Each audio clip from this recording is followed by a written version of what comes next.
kita naik ke arah lantai 2 ya. Bisa kita lihat bangunan di atas yang juga dijadikan museum menyimpan benda-benda berharga dari bekas kerajaan Bizantium dan Ottoman.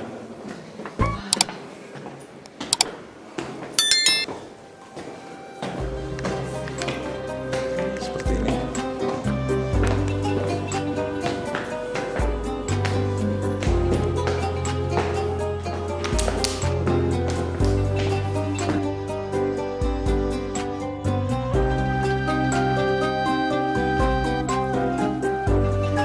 Masih dari Istanbul, Turki. Hari ini saya dan Yanti akan mengajak Anda untuk melihat wisata sejarah. Ya, kita akan menuju daerah Sultan Ahmet untuk melihat Hagia Sophia dan Masjid Biru yang merupakan situs sejarah warisan kekayaan dunia.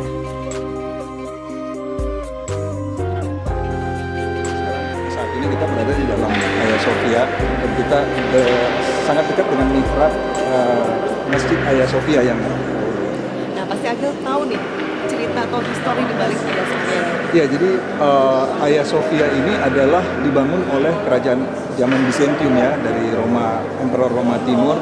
Kemudian pada saat itu dijadikan gereja sehingga masih ada bukti-buktinya, masih ada gambar Bunda Maria yang tertera di atas kubahnya. Kemudian ketika zaman Utsmaniyah ini dirubah menjadi masjid oleh pemerintah Utsmaniyah. Sebagai tandanya akhirnya ditempatkanlah tulisan Muhammad dan para sahabatnya ada di sini. Kemudian pada awal abad 19 oleh pemerintah Turki sendiri menghentikan menjadi masjid dan menjadikannya menjadi museum, karena kalau mau masjid orang bisa beribadah di Masjid Biru. Gitu ya. Megah sekali ya bangunan. Megah. Ketika masa pemerintahan Mustafa Kemal Atatürk atau Bapak Pendiri Republik Turki sekaligus Presiden pertama Turki mengubah Hagia Sophia dari masjid menjadi museum. Nah, pemerintah Turki kembali menetapkan Hagia Sophia menjadi masjid dan tak lagi berstatus sebagai museum pada tanggal 10 Juli 2020 lalu.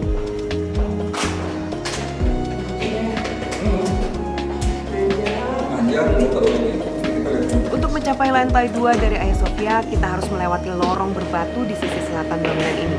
Di lantai ini kita masih bisa temui sisa-sisa kejayaan kerajaan Bizantium atau Romawi Timur.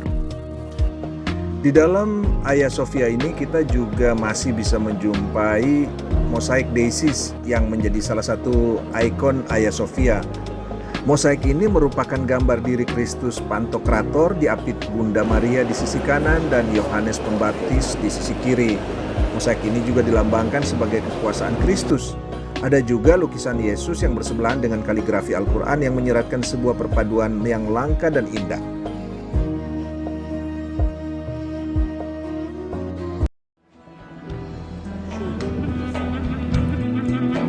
Nah, setelah berkeliling Hagia Sophia, kini kita akan menuju ke Masjid Biru atau Masjid Sultan Ahmet yang terletak hanya beberapa ratus meter di sebelah selatan Hagia Sophia. Megah sekali ya, Gil. Hagia Sophia itu luar biasa, saya takjub melihatnya. Iya, nah sekarang setelah dari Hagia Sophia kan tidak jauh, saya akan mengajak Yanti untuk kita lihat ke Masjid Biru atau Masjid Sultan Ahmet ya.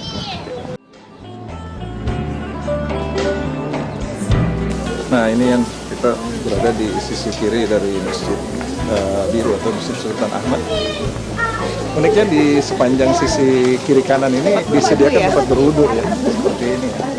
Dan cara berwudunya pun memang mengikuti sunnah Nabi ya, dengan duduk ya.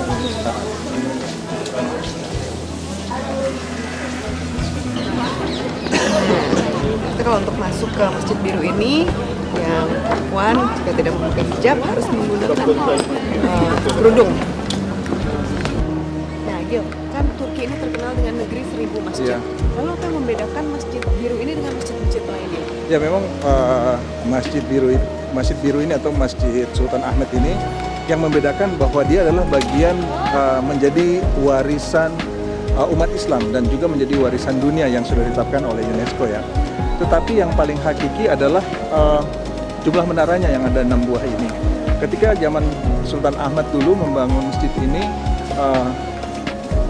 harus membangun 6 menara dan supaya tidak menyinggung perasaan umat Islam bahwa menyaingi Masjidil Haram, maka dibangun atas biaya dari Turki membangun sebuah menara lagi di Masjidil Haram, sehingga Masjidil Haram tetap menjadi masjid yang utama.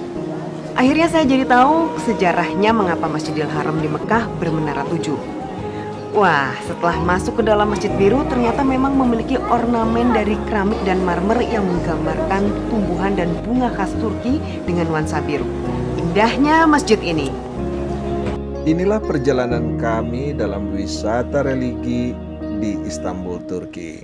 Kita akan jumpa lagi dalam perjalanan berikutnya. Ciao.